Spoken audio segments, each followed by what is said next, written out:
Folks, if you would have asked me an hour and a half ago what my biggest disappointment was as mayor of Colorado Springs, I would have said absolutely President Trump's decision to move Space Command to Huntsville, Alabama.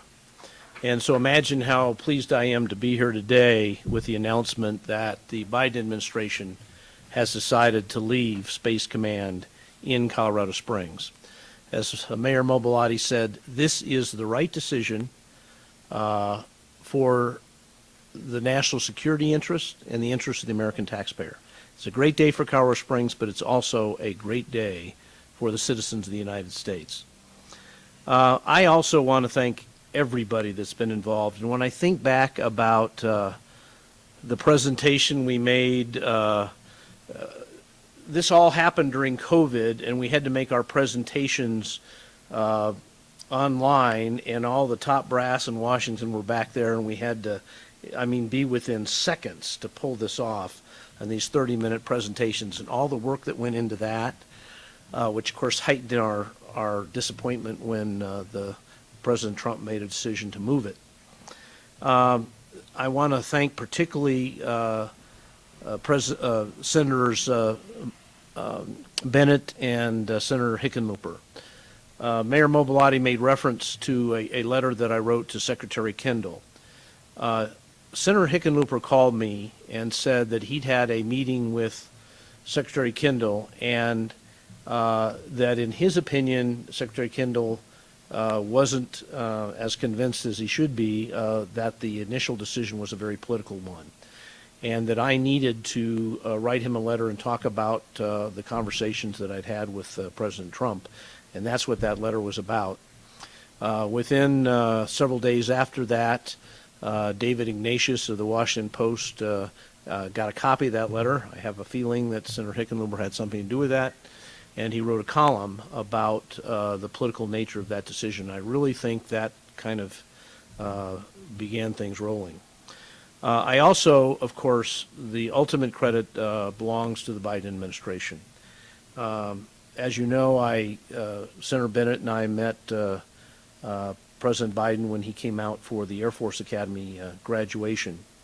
And we were very, very relieved at that point in time to know that President Biden was very focused on this decision, and he was focused on the right things. He was focused on the fact that we're in the midst of a Russian-Ukrainian war. Ukrainians are incredibly dependent upon information being given to them by Space Command. There are other aspects of American security that would be seriously disrupted if there was any disruption of Space Command.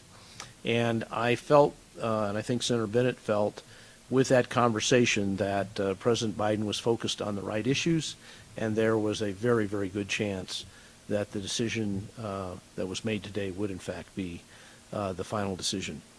The entire congressional delegation, we had a lot of great work from the mayor's office, succession of people working in the military relations area on this. Don Conley and Jesse Kimber. Where is Jesse Kimber? This lady lived and died it. She hunted out every single article that ever existed about this thing and stayed absolutely on top of it, was in virtually daily communication with the congressional delegation, and it was just a lot of hard work. I also want to give credit to the city's lobbyist, Brownstein, who happens to be my current employer, but they did a great job. They knew who everybody was in Washington, in Congress and the White House, and who needed to be talked to, and they did a great, great job for the city of Colorado Springs. So great effort by everybody. Congratulations, Mayor. This is great news. Folks, there's not a lot of people right now involved in Space Command. I think the number, Jim's about 1,500, something like that. But it's going to grow, and it's going to attract, it's going to reinforce the fact that we are the epicenter of military space in America. It's going to grow the presence of defense organizations here. This is wonderful, wonderful news for Colorado Springs, and I congratulate everybody involved. And next one up is Cammie Brimmer, Chairman of El Paso County Commissioners.